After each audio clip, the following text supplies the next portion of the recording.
കുറെ. പിന്നെ ബേസിൽ പറഞ്ഞ കാര്യം, ബേസിൽ വെറുതെ പറയാനാണ്, അവൻ നല്ല പണിയെടുക്കുന്ന ആളാണ്.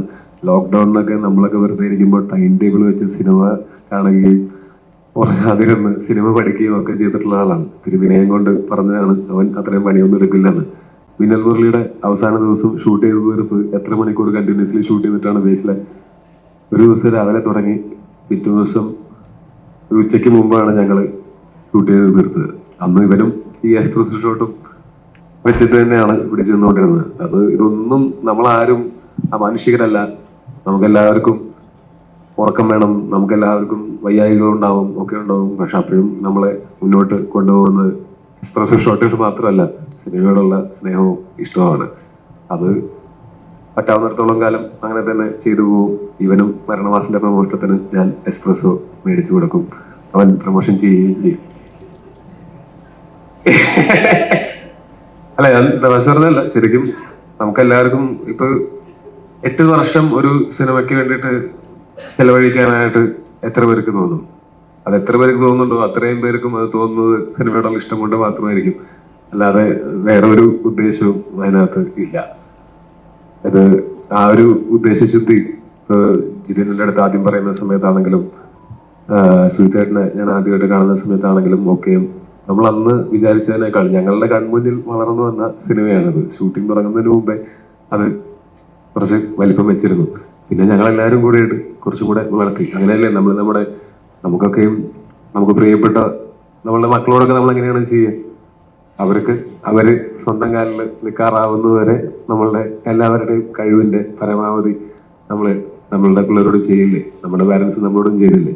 അതുപോലെ ഞങ്ങൾക്ക് എല്ലാവർക്കും ഇന്ന് അതുപോലെ ഞങ്ങളുടെ ഒരു പ്രോഡക്റ്റിനോട്, ഞങ്ങളുടെ ഒരു കുഞ്ഞിനോടുള്ള പോലെ ഉള്ളൊരു സ്നേഹം തീർച്ചയായിട്ടും ഉണ്ട്. അതുകൊണ്ട് സിനിമ നന്നാക്കാനായിട്ട് എന്തെങ്കിലും സാധ്യതയുണ്ടോ അത് അവസാന നിമിഷത്തിലാണെങ്കിലും തീർച്ചയായിട്ടും ചെയ്തിരിക്കും. ഇപ്പോൾ ഇത് ഞങ്ങളുടെ എല്ലാവരുടെയും ഒരു ജീവിതം മാറുന്ന സിനിമയാവട്ടെ എന്ന് ആഗ്രഹിച്ച് തന്നെയാണ് ഞങ്ങൾ ഈ സിനിമയുടെ തുടക്കം മുതൽ നിൽക്കുന്നത്. ഇവിടെ ഇപ്പൊ ഞങ്ങൾ ഈ ഇരിക്കുന്ന ആളുകൾ മാത്രമല്ല, വേറെയും ഒരുപാട് പേരുണ്ടായിരുന്നു. ഒരുപാട് പേരെന്ന് വെച്ചാൽ ഇതിൽ നിങ്ങൾ സ്ക്രീനിൽ കാണാൻ പോകുന്ന ആക്ടേഴ്സോ അവർ മാത്രമല്ല, അതുപോലെ നിങ്ങൾക്ക് അറിയാവുന്ന ഇന്നത്തെ സിനിമാറ്റോഗ്രാഫറും എഡിറ്ററും അല്ലെങ്കിൽ ആർട്ട് ഡയറക്ടറും കോസ്റ്റ്യൂം ഡിസൈനറും മേക്കപ്പ് മാനും തുടങ്ങിയിട്ടുള്ള ചീഫ് ടെക്നീഷ്യൻസ് മാത്രമല്ല, വേറെയും കുറേ പേരുണ്ടായിരുന്നു. ഞങ്ങളൊക്കെ ഷൂട്ടിങ് തുടങ്ങുന്നതിന് മുമ്പേ അവിടെ ഞങ്ങൾക്ക് വേണ്ട ഈ ചിയോദിക്കാവ് എന്ന് പറയുന്ന ഗ്രാമം അവിടെ ഉണ്ടാക്കാനായിട്ട് അവിടെ വന്ന് പണിക്ക് തുടങ്ങിയിരുന്ന കാർപ്പൻട്രി ഏട്ടന്മാർ മുതൽ ഒരുപാട് പേരുണ്ടായിരുന്നു. ഒരു ദിവസം ഞങ്ങൾ ഷൂട്ട് ചെയ്യുന്ന സമയത്ത് ഞങ്ങൾക്കൊരു ടാങ്കിനകത്ത് വെള്ളം നിറച്ചിട്ട് ഒരു അണ്ടർ വാട്ടർ സീക്വൻസ് പോലത്തെ ഒരു ഉണ്ടായിരുന്നു നമ്മൾ ഷൂട്ട് ചെയ്യുന്ന സമയത്ത്. അന്ന് ഞങ്ങൾ സാധാരണ കോൾ ഷീറ്റ് എന്ന് പറഞ്ഞാൽ രാവിലെ മുതൽ വൈകിട്ട്, രാവിലെ ഒരു 6-7 മണി മുതൽ വൈകിട്ട് ഒരു 9:30 വരെയാണ് നമ്മുടെ ഒരു കോൾ ഷീറ്റ്. ആ കോൾ ഷീറ്റ് അവസാനിച്ചു കഴിഞ്ഞാൽ പിന്നെ അടുത്ത നമ്മൾ കണ്ടിന്യൂസ്ലി വീണ്ടും ഷൂട്ട് ചെയ്യണമെങ്കിൽ നമ്മൾ സെക്കൻഡ് ബാറ്റയിലേക്ക് പോകും എല്ലാവർക്കും. അപ്പോൾ പ്രൊഡ്യൂസർക്ക് ലൊക്കേഷന്റെ പൈസ ചോദിച്ച് ബാക്കി എല്ലാവരുടെയും ബാറ്റ് ഡബിൾ ആകുമ്പോൾ 2 ദിവസത്തെ എക്സ്പെൻസ് ആണത്. അന്ന് ഞങ്ങൾ ആ ഷൂട്ട് ചെയ്തുകൊണ്ടിരിക്കുമ്പോൾ ആ ടാങ്ക് ലീക്കായി വെള്ളം പോയി. ഇപ്പോൾ നമുക്ക് ഷൂട്ടിങ് നടക്കാത്ത ഒരവസ്ഥ വന്നപ്പോൾ നമുക്ക് പിന്നെ വെള്ളം, കാര്യം നമ്മൾ ഷൂട്ട് ചെയ്യുന്ന കുറച്ച് അകത്തോട്ട് കയറിയിട്ട് ഒരു കാലിയായിട്ട് കിടക്കുന്ന ഒരു 10-600 ഏക്കർ ഒരു സ്ഥലം ഉണ്ടായിരുന്നു അവിടെയായിരുന്നു. അപ്പോൾ അവിടേക്ക് വെള്ളം ശേഖരിച്ച് എത്തിച്ച് നിറച്ച് ഷൂട്ട് ചെയ്യുന്നതിൻ്റെ ഭാഗമായിട്ട് നമുക്ക് കുറച്ചധികം സമയം ചിലവായി. അന്ന് ആ 9:30 നമുക്ക് ഷൂട്ട് തീർന്നില്ല, ഒരു 2 മണി വരെയൊക്കെ ഞങ്ങളന്ന് ഷൂട്ട് ചെയ്തിരുന്നു. പിറ്റേ ദിവസം നമ്മളെയൊക്കെ അത്ഭുതപ്പെടുത്തിക്കൊണ്ട് ഉണ്ടായൊരു കാര്യം എന്ന് പറഞ്ഞാൽ ആ സിനിമയിൽ വർക്ക് ചെയ്ത മുഴുവൻ ആളുകളും ഞങ്ങൾക്ക് സെക്കൻഡ് ബാറ്റ വേണ്ട, ഞങ്ങൾ കണ്ടതല്ലേ എന്താണ് സംഭവിച്ചതെന്ന്, നമ്മളുടെ ആരുടെയും തെറ്റുകൊണ്ടല്ലല്ലോ സംഭവിച്ചത്, അതുകൊണ്ട് ഞങ്ങൾക്ക് 1 ഡേ സിംഗിൾ ബാറ്റ മതി, ഡബിൾ ബാറ്റ വേണ്ട എന്ന് പറഞ്ഞത്. ഇത് സംഭവിച്ചത്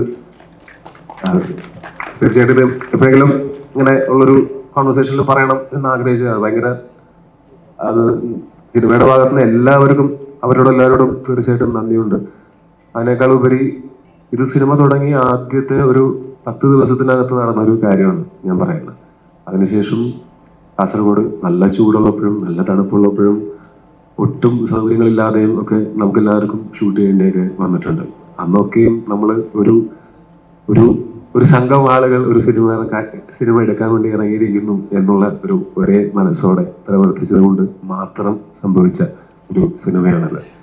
ഇതിനകത്ത് ഞാൻ 3 കഥാപാത്രങ്ങൾ ചെയ്യുന്നുണ്ട്. അതിനെപ്പറ്റിയുള്ള കാര്യങ്ങളെല്ലാം ഞാൻ പറഞ്ഞു കഴിഞ്ഞു. ഇനിയിപ്പോൾ അതിനെപ്പറ്റി പറയേണ്ട കാര്യമില്ല, ഞാൻ അത് റിപ്പീറ്റ് ആയിരുന്നു. നിങ്ങൾ കണ്ടു നോക്കിയിട്ട് നിങ്ങൾ വിലയിരുത്തും. ഞങ്ങൾ കണ്ട സ്വപ്നം, ഞങ്ങൾ ചെയ്ത സിനിമ നന്നായിട്ടുണ്ടോ എന്ന് നിങ്ങൾ പറയും.